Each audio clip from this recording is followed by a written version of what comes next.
Hey guys, Puzzle Boy here, coming at you with a deck profile on my top 4 Umi control deck that I ran at locals today.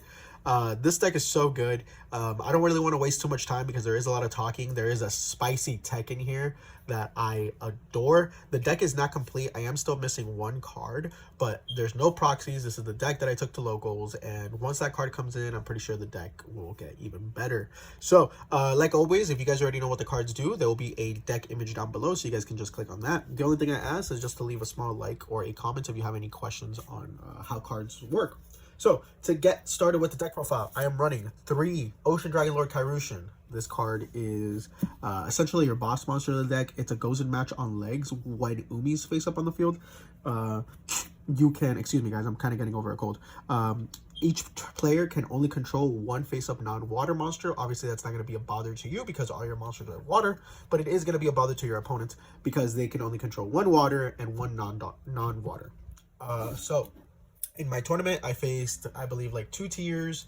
I faced a Sprite and I faced a Branded, and I top 4'd. I only lost 1 match, and that was just because due to time. But other than that, I mean, this card is so good. And during your main phase, you can activate the effect that you can add to your deck, to your hand, 1 Umi, 1 Kairyu-Shin Speller Trap, or 1 Sea Stealth Speller Trap from your deck to your hand. Keep in mind, guys, that this card is normal summonable when you have Legendary Ocean because it lowers the levels by 1, so it will be level 4. So a lot of times I have normal summon Kairyu-Shin with Legendary Ocean on board, and they have attempted to, like, you know, change something to the activation of the effect. Again, this effect, the one where they have to kind of Gozen match, it does not activate. It is a condition.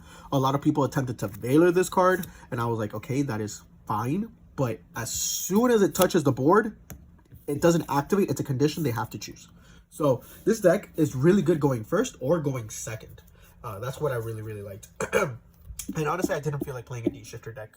I'm running 3 Electric Jellyfish. This right here is kind of like your lock, your tandem. You run one, you run the other. Obviously, Electric Jellyfish is that you can send 1 Umi from your hand, deck, or face up on the field to the graveyard to special summon 1 card from your hand. That is a cost, by the way. The sending of Umi from the deck, hand, or graveyard, from your hand or face up on the field, it is cost. So I normal summon it, I activate its effect, I have to send as cost a Legendary Ocean because it always shoot it as Umi. And then they can respond to the actual effect of me special summoning a monster from my hand. So if you guys don't get it, normal summon, send Umi, special summon Kairyu-Shin, and then use Kairyu-Shin effect to recur your Umi into graveyard. Or you can search an Umi yourself. And it also has a secondary effect, which is really good. When your opponent activates a monster effect or a spell effect, you can negate that effect, which is a quick effect, and this card gains 600 attack and defense. Obviously, this only works while Umi's face up on the field, and it's only a once per turn effect. So it gets pretty beefy. This with Ocean Dragon Lord is kind of what you want to end on. I run 2 Warrior of Atlantis. Sorry about the glare, guys. Sorry about that. Oof. Sorry. So, 2 Warrior of Atlantis. Warrior of Atlantis lets you pitch it and search a Legendary Ocean, of course. Pretty old Yu-Gi-Oh card there. For the rest of the monsters, I'm running 1 Mega Fortress Wheel. This one is a baddie. So this card, essentially, while Umi's face up on the field, your water monsters can attack directly. Obviously, this is an activatable effect. So during the main phase, you can activate the effect while Umi's on the field. All face up water monsters that you control can attack your opponent directly. That lets you push for game a lot. Because remember, Legendary Ocean gives all your water monsters 200 attack and defense. So they do get pretty beefy. It also has another effect that during your opponent's battle phase, quick effect, you can target 1 face-up monster your opponent controls and destroy it. Its secondary effect, like its third effect, doesn't really bother, so it doesn't really matter in this deck, so I'm not going to even bother going through it. But there are many times I would draw this in hand, and I had a Sea Stealth 2, which we'll go over now. My opponent will try to go battle. That's fine. I special summon a Fortress Whale in defense position because of Sea Stealth 2 and activate its effect to pop a face-up monster. And then during the end of the step, at the end of the battle phase, it gets destroyed, but at least I'm sitting on a nice 2350 body if Umi is not on the field. So, really good card there. It allows you to go into OTKs as well. It does some really good protection. Speaking about protection, 1 Doom Kraken. This is obviously one of the favorite cards of the deck. So if Umi is face up on the field, you can target 1 water monster you control and 1 monster your opponent controls, special summon this card from your hand, and if you do, return your monster to your hand, and if you do, destroy that opponent's monster. So essentially, this is a quick effect. It lets you dodge stuff like impermanent stuff, or it even lets you protect your Kairyu-Shin or your Electric Jellyfish. so you can reuse it next turn. So I did a lot of combos where like they would do something, I would bounce my Kairyu-Shin, I would pop a card that they have, and then they would think, okay, Kairyu-Shin isn't on the board anymore, so C stealth attack 2, they enter battle, I special summon Kairyu-Shin, and again they're on their lock. So that's pretty good. It also has a secondary effect that when your opponent monster declares an attack, you can return this card to the hand, and if you do, negate that attack. So that's why you only run one. It is a pretty good effect, but it is recurable through its own effect, as well as C Stealth 2. So really only need the one, but fantastic card. So for the actual boss monster of the deck, 1 Terra King Salmon. I do run the vanilla. I just like the extra damage on board. It's pretty good. It's 2600 under Umi. Like I said, I am running a Spice in this deck. That card has it took a lot of people by surprise. I'm running one Gameciel. So Gameciel, a lot of people are wondering why are you running the Kaiju? I mean, it's a water, right? So you special summon it out. It doesn't really lock them out of anything, but it is a searchable out to big monsters through Ice Barrier. That's the whole point of it, and I'll get through that now. Or in a few. So for the last of the monsters, I am running. This is the Spice. There you go. Sorry about that, guys. The glare is pretty rough. So Mithra, the Thunder Vassal. So this is a Monarch card. This card is so good going like turn 1. I would draw this and an Ocean Dragon Lord, and I didn't have Umi or a ways that I can summon Ocean Dragon Lord. So I basically wanted to really add this because it provides a lock.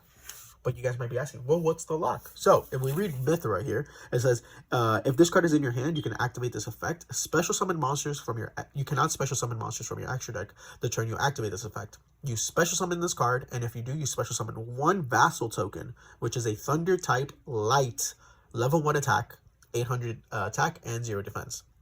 To your opponent's side of the field in defense position. So you basically give your opponent a token. Turn 1. And then after you do that, you contribute it for a Ocean Dragon Lord and kind of pop off through there. So the main point of this is that, number 1, it's just a good card to lock my opponent turn 1 because I get to special summon it on my field, give my opponent a token, normal summon Kairyu-Shin, and they already have a monster on board, so the only thing that they can do is skip their M1 because they can't summon anything else, okay? To skip their M1 and kind of crash into my Kairyu-Shin. So that already wastes their M1 and their battle phase, so they only have M2 to play. This is just really good. It worked out a lot in my favor. This was so good against the Sprite matchup. I didn't even realize because I do run, there couldn't be only one. So game 3, I opened this in a Kairyu-Shin. I special summoned this, tribute it, I give them the token, obviously, and then during their turn, I flipped there can be only one, and he just couldn't play because the token is a Thunder type. So yeah, that's pretty good. For the rest of the deck, for the spells, that's it for the monsters, by the way. I didn't run any hand traps because I feel like hand traps aren't as impactful unless it's D-Shifter, and this deck can't really play D-Shifter too well. So let's just go. I'm running 3 Legendary Ocean. This card is fantastic. Finally, we get a higher rarity of it. This card is always treated as Umi. And all water monsters on the field gain 200 attack or defense and reduce the levels of all water monsters in both player hands and on the field by 1.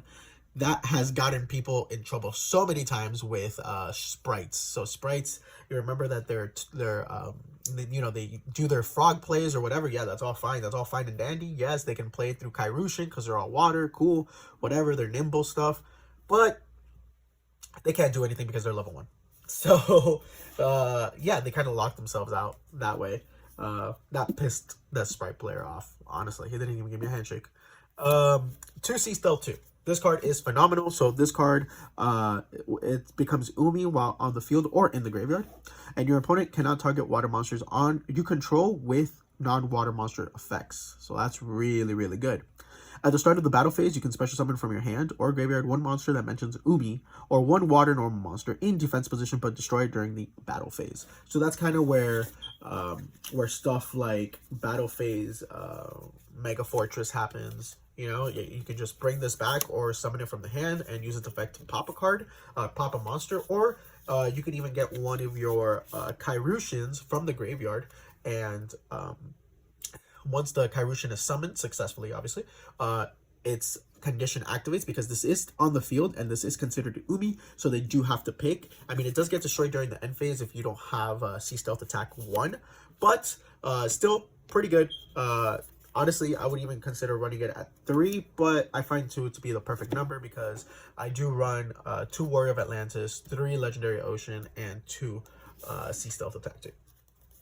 For the rest of the spells, I am running 3 Fish Sonar. This card is also great. You open up Fish Sonar and a Legendary Ocean. It's fantastic. Essentially, this lets you add a level 7 or lower monster from your deck that mentions Umi or is a water normal monster. Then if Umi is on the field, you can special summon 1 water normal monster from your deck. That's where the Terra King Salmon comes in, by the way. So, that's pretty good. You can combo off a lot with this. Obviously, the main play is the Fish Sonar, search your Kairyu-Shin, or your Electric Jellyfish, and kind of go from there. For the rest of the spells, 3 pots of Extrav. The deck doesn't need your extra deck. I've never went into my extra deck, therefore it is not needed, unless you're playing the XYZ Shark version of it. Obviously, these can be Pot of Prosperity. That would increase the deck tenfold. I highly recommend, if you have Pot of Prosperity, to change it for Pot of Prosperity. I unfortunately do not, so Pot of Extrav is my way to go. And because I don't have Pot of Prosperity, I also added in the 1 random Pot of Duality. So I want as much consistency as possible in this deck. Obviously, you have 3 Fish Sonars, you have ways to search out your Legendary Ocean, you have the 3 pots of Extrav. So the deck is very consistent, essentially. But I did want the extra Pot of Duality to kind of dig some more. Pot of Duality, again, Kairyu-Shin under Legendary Ocean is normal summonable, which is fantastic because that means you don't need to special. So that's good all in its own. For the rest of the spells, I am running 3 Dark Ruler No More. Yes, I do main these. Dark Ruler No More is pretty good. Against the Sprite matchup, turn 1, game 1, they went their obvious Toad and Carrot and whatever. I Dark Ruler No More. They couldn't do anything. I normal summon Kairyu-Shin, and that was pretty much it. I am running 2 Foolish Burial Goods. This is for the Ice Barrier trap that I run. It's a pretty good card because of the Ice Barrier. It's just another consistency card, and it lets you get into your missing pieces. 1 Called by the Grave. Obviously, it's the God spell. Never saw it once in the tournament, though, unfortunately. So, that's it for the spells. For the traps, I am running 3 Sea Stealth Attack 2. So, a lot of decks that I see run this at 1 or run it at 2. I run it at 3. Why? This card is fan-freaking-tastic. This card is one of the best trap cards ever printed in the game of Yu-Gi-Oh! And I wholeheartedly stand by that. Reason being is that if this allows me to dump activate an Umi from my hand or to the graveyard once it's activated. So I can activate a Sea Stealth 2 from my graveyard. I can activate a Legendary Ocean from my hand or graveyard. So that's really good. I want to always see this card, even if in multiples, because I can still pull out multiples because I can add a Legendary. I can activate a Legendary Ocean and I can activate Sea Stealth 2. So, it has 2 effects. While Umi is on the field, once per turn, you can banish 1 water monster you control until the end phase. This turn, face-up spell and trap cards you control cannot be destroyed by your opponent's card effect, even if this card leaves the field. So, that's really, really good because it lets you dodge things and it keeps your Ocean Dragon Lord safe. So, if you ever need to kind of make it leave the field, your opponent pops off a little bit, they also need to know that this is going to return during the damage, during the end phase. It does not special summon back, it just returns. Okay, it also has a secondary effect, which is at the start of the damage step, if a water monster whose original level is level 5 or higher battles an opponent's monster, destroy that opponent's monster. So that's kind of like a catastrophe effect or like a construct effect. For the rest of the traps, this trap is really good. Kairyu-Shin's Dark Reef.